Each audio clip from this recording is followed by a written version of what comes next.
नमस्कार मित्रों, मैं आपका मित्र दीपक तनेजा आप सभी का स्वागत करता हूं आपके सबसे लोकप्रिय चैनल योर काल चक्रा में। मित्रों, होम रेमेडीज की सीरीज में आज मैं एक और नया विषय लेके आपके बीच में आया हूं। अक्सर हमने घरों में सुना है कि छोटे बच्चों को कॉन्स्टिपेशन हो जाती है और बहुत ही साधारण घरेलू उपायों के माध्यम से हम ना सिर्फ उनकी कॉन्स्टिपेशन को दूर कर सकते हैं, साथ साथ हम उन्हें उनके पेट की नियमित सफाई का ऐसा कार्य कर सकते हैं कि उनका स्वास्थ्य भी अच्छा रह सके। मित्रों, जैसे कि अब आप देख पा रहे हैं कि आज का हमारा विषय है कॉन्स्टिपेशन इन किड्स, यानी कि बच्चों के पेट की सफाई ना हो पाना, कब्ज हो जाना, जिसके कारण से उनका जो है हर समय रोते रहना और हर समय परेशान रहना या उनकी ग्रोथ तक को ये प्रभावित करता है। मैं बहुत सरल और साधारण उपायों के माध्यम से आपको ये बताना चाहता हूँ कि आप अपने घर में बैठे बैठे ही अपने बच्चे को घर के सामान से और सही खान पान से, सही दिनचर्या से आप उसे ठीक कर सकते। जैसे कि हम जानते हैं कि जो बच्चे होते हैं उनको जब कॉन्स्टिपेशन या कब्ज हो जाती है तो हमें उन्हें मैदा, चीज और कन्फेक्शनरी की कोई चीज नहीं देनी चाहिए, बल्कि हमें ऐसा अनाज देना चाहिए जिसमें फाइबर हो और जब वो खाएं और पचाएं तो उनको उसका लाभ हो। 2 से 3 इसबगोल के चम्मच दूध में डाल के रात के समय गर्म पानी में या दूध में डालकर बच्चे को देने से भी बच्चे का सुबह उठते ही पेट साफ हो जाएगा। और ऐसा मेरा अनुभव भी है, व्यक्तिगत अनुभव भी है, ये इवन बड़े भी करते हैं जिनको लगातार कॉन्स्टिपेशन रहती है तो वो ये कर सकते हैं। बहुत अधिक जिनको कॉन्स्टिपेशन बड़ों को रहती है उनके लिए कुंजल नीति भी मैं सजेस्ट करता हूँ, जो योगा की होती है और वो किसी एक्सपर्ट के अंडर करी जाती है। लेकिन बच्चों के लिए मैं हमेशा इसबगोल का छिलका जो होता है उसको गर्म पानी या गर्म दूध में लेने के लिए कहता हूँ और वो रात को सोने के समय दिया जाए तो सुबह उठते ही बच्चा अपने आप ही पेट साफ हो जाएगा। शहद के आधा चम्मच लेना है और आधे से 1 कप गर्म पानी में उसको मिलाना है और 2 से 3 बार ये दिन में लेने से भी पेट साफ होता है। साथ साथ ये एनर्जी भी देगा बच्चे को, होमोग्लोबिन लेवल में भी हेल्प करेगा, पेट की सिर्फ सफाई नहीं करेगा, रक्त के होने वाले विकारों से भी उसकी रक्षा करेगा, क्योंकि कॉन्स्टिपेशन या कब्ज हमारे सभी समस्त रक्त विकारों में सबसे पहले आती है और इसके कारण से हमारे स्किन पे रैशेज हो जाते हैं, क्योंकि डेड सेल्स, टॉक्सिन्स जो है बॉडी से नहीं निकल पाते और वो वापस ब्लड के साथ किडनी के माध्यम से दोबारा सर्कुलेशन में आ जाते। किशमिश 6 से 8 दाने लें, उसको गर्म पानी में रख दें। थोड़ी देर के बाद जब वो गर्म पानी में ठंडी हो जाए और उसको फिर क्रश करें, उसको अच्छी तरह से मसल के छोटा कर दें और उसको मिक्स कर लें। और ये छोटे बच्चे को भी दिया जा सकता है, जिसे आप कह सकते हैं 3 वर्ष से पहले वाले बच्चे को भी आप दे सकते हैं। ये किसी भी बच्चे की किसी भी उम्र में दे सकते हैं, बशर्ते कि जब डॉक्टर ने उसको साधारण भोजन लेने के लिए कह दिया है उसके बाद ये कभी भी दिया जा सकता है। तो इसके कारण से हमारा जो बॉल मूवमेंट है, यानी हमारा पेट के, हमारे स्टमक में, डाइजेस्टिव सिस्टम में जो अक्सर अत्यधिक वात के कारण से, अत्यधिक उष्णता के कारण से, अत्यधिक वात के कारण से, यानी कि पित्त और वात की अधिकता के कारण से अक्सर ये समस्या आती है, उससे ये हमें निजात दिलाएगा।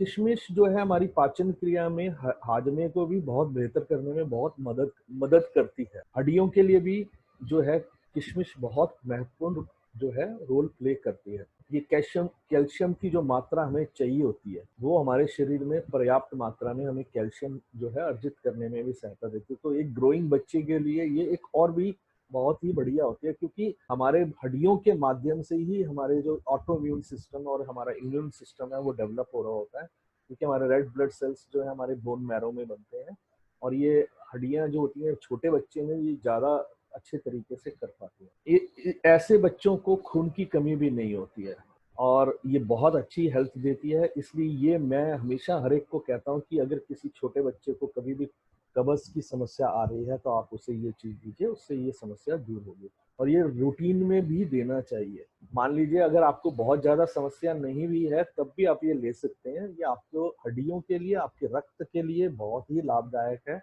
ये आपको सहायता करेगी। शहद वाला उपाय भी और ये वाला भी। अन्यथा इसबगोल वाला उपाय है, वो बहुत ही बढ़िया है पेट की सफाई के लिए। मैं अपने बचपन को याद करता हूँ तो वो खुमानी हुआ करती थी, जिसे इंग्लिश में एप्रीकोट कहते हैं। और खुमानी खाने से भी पेट में जो कब्ज की जिनको समस्या रहती है, उनको ये कब्ज की समस्या जो है दूर हो जाती है। ये बहुत ही लाभदायक है और बड़े सारे जो समस्याओं के समाधान के लिए बहुत बढ़िया रहती है। और ये सूखे में भी अवेलेबल मिलती है। और जिनको भी लिवर जब पे लोड ज्यादा हो जाए, समस्या आए, तो सूखी वाली भी खाई जा सकती है और खुमानी को ब्रश भी लेके खाया जा सकता है। और खीरा, खीरे में 90% पानी होता है, तो खीरा जब खाएगा कोई व्यक्ति तो अंदर हो गई जो ड्राइनेस है, जो ड्राइनेस अत्यधिक वात के कारण से हो गई है, तो उसको भी दूर करने में सहायता करेगा। तो छोटे बच्चों को भी खीरा खाने की आदत डालनी चाहिए, ककड़ी खाने की आदत डालनी चाहिए। खीरा तो लगभग पूरे वर्ष मिल जाता है, ककड़ी गर्मी के सीजन में मिलती है। गर्मियों में उस समय में आप उन्हें तरबूज भी दें, उन्हें खरबूजा भी दें, आम भी दें, ये सब चीजें जिनमें पल्प होता है, ऐसे सभी फ्रूट्स देने से भी कॉन्स्टिपेशन में बहुत कमी होती है। ये 2 से 3 खीरे खाए जा सकते हैं, सामान्य व्यक्ति को खाने चाहिए। अगर वो खाता है तो उसको लाभ होता है। टेस्ट के लिए आप उसमें अपने अनुसार मसाले डाल सकते हैं, नींबू का यूज कर सकते हैं। ये सभी चीजें लाभ ही देंगी। नींबू जो है अपने आप में हमारी ऑटो इम्यून सिस्टम के लिए, हमारी इम्यूनिटी के लिए बहुत अच्छा होता है। विटामिन सी रिच है, इसलिए बहुत अच्छा होता है। 1 से 2 केले खाने भी जो है कॉन्स्टिपेशन को कम करने में बहुत सहायक होते हैं। कई लोग आपको ये कहते हुए मिलेंगे कि केला जो है वो उल्टी लूज मोशन के टाइम पे लेना चाहिए। नहीं, केला आप सामान्य स्थितियों में भी लेंगे, वो आपको लाभ ही देगा। जिनको भी समस्या आती है केले खाने चाहिए। और जितने आप 1 से 2 केले खाते हैं तो आपको सामान्य तौर पे होने वाली समस्याओं से समाधान मिल जाएगा। जो वेजिटेबल्स होते हैं, मूली हो गई, गाजर हो गई और पालक हो गई, बंद गोभी हो गई, एक खाद्य पदार्थों में मोटा जो अनाज होता है वो भी बहुत अच्छा होता है स्टमक के लिए। सर्दियों में तो मैं हर एक को सलाह देता हूँ कि सर्दियाँ जैसी शुरू हो तो मोटा अनाज ज्यादा खाना चाहिए। गेहूं की रोटी, वो हमारे स्टमक के डाइजेस्टिव सिस्टम के लिए, क्योंकि हमारी जो इंटेस्टाइन्स की कुछ लाइनिंग होती है वो कभी कभी डैमेज हो जाती है। अगर हम जब कॉन्स्टिपेशन लगातार रहने पे ये समस्याएं होने की संभावना रहती है। सभी को नहीं होती, मैं ये कहूँगा चाहे 1% होती है तो, लेकिन अगर वो समय पे मोटा अनाज भी साथ साथ खाएं और हरी सब्जियां ज्यादा से ज्यादा खाने से, पल्पी फ्रूट्स बहुत सारे खाने से, सीजनल सभी फ्रूट्स खाने से, संतरे, अमरूद, अमरूद तो इतना अच्छा है पेट के लिए कि उसकी कोई वर्णन ही नहीं किया जा सकता। मैं आज आपको एक बहुत ही बढ़िया अमरूद के विषय में जानकारी दे, ये जानकारी बहुत कम लोगों को, बहुत रेयर लोगों के पास होगी। अमरूद, प्रत्येक अमरूद में एक बीज ऐसा होता है जो हमारे डाइजेस्टिव सिस्टम को रेगुलेट करता है।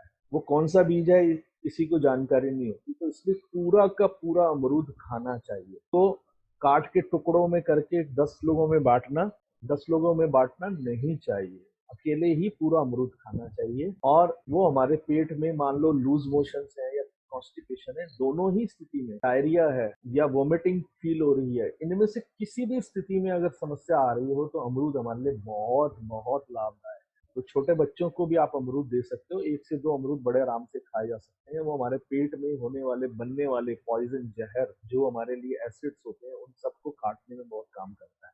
हाँ, ये सही है कि एक सीजन में ही अवेलेबल होता है, लेकिन जब ये सीजन आए तो ये जरूर खाना चाहिए और पर्याप्त मात्रा में खाना। ये ज्यादा देर रखा नहीं जा सकता, तो इसलिए जिस दिन खरीदें उसी दिन खाएं, तो थोड़ा थोड़ा क्वांटिटी में खरीदना चाहिए। मूली को नमक, काले नमक के साथ या सेंधा नमक के साथ और ऊपर से नींबू का जूस करके इसके ऊपर आप लेते हैं तो ये भी बहुत बढ़िया लाभदायक है। और ये मेरा व्यक्तिगत अनुभव भी है कि मैं भी ऐसा कर चुका हूँ और बहुत लाभ मुझे मिला है। क्योंकि जो मूली होती है वो भी हमारे अपने उसमें, जब क्योंकि सर्दियों में जब मूली आती है तो वात हमारे शरीर में ज्यादा बन रही होती है, तो हमें उस समय में गाजर मूली इसलिए भी ज्यादा खानी चाहिए क्योंकि गाजर जो है हमारे रिच होती है विटामिन ए में, और मूली जो है हमारे शरीर में वात के बैलेंस करने के लिए बहुत जरूरी होती है। तो ये मूली, उसके ऊपर अगर नींबू और मसाले या काला नमक या सेंधा नमक लगा के खाते हैं तो बहुत ही बढ़िया रहेगा। और गाजर का मैंने आपको बता ही दिया कि उससे अच्छा तो कोई होता ही नहीं। बहुत सारे लाभ हैं, छोटे छोटे टुकड़े करके बच्चों को दिया जा सकता है कि जिसमें क्रश करके दे दें और वो चबा के खा लें तो भी बहुत लाभ होगा। अगर पूरी तरह से कोई खा सकता है तो बहुत है। उसका जूस के फॉर्म में भी लिया जा सकता है गाजर को, और मूली के जो होते हैं जूस फॉर्म में भी ले सकते हैं। तो हम अगर वो लेते हैं तो वो भी हमारे लिए बहुत बढ़िया है, और वो हमारे मॉर्निंग में लेने से हमारे पेट से संबंधित अनेकों रोगों में हमारे को जो है शांत करके हमारे को स्वस्थता प्रदान करेगा। जब तक कॉन्स्टिपेशन है तब तक आपको कोई ना कोई चीजों को खाने में थोड़ा सा वो करना चाहिए। सिर्फ पल्पी फ्रूट्स खाने में मैं बोलूंगा थोड़ा थोड़ा चीजें लेनी चाहिए, इसबगोल लेकर पल्पी फ्रूट्स खाएं। अगर जिन लोगों को बहुत ज्यादा रहती है कॉन्स्टिपेशन तो वो सुबह के टाइम भी इसबगोल ले सकते। कोसा पानी पीना चाहिए, ठंडा पानी कभी नहीं पीना चाहिए, क्योंकि ठंडे पानी से और जो वात है वो अधिक बढ़ जाती है और वो ड्राइनेस और क्रिएट करती है।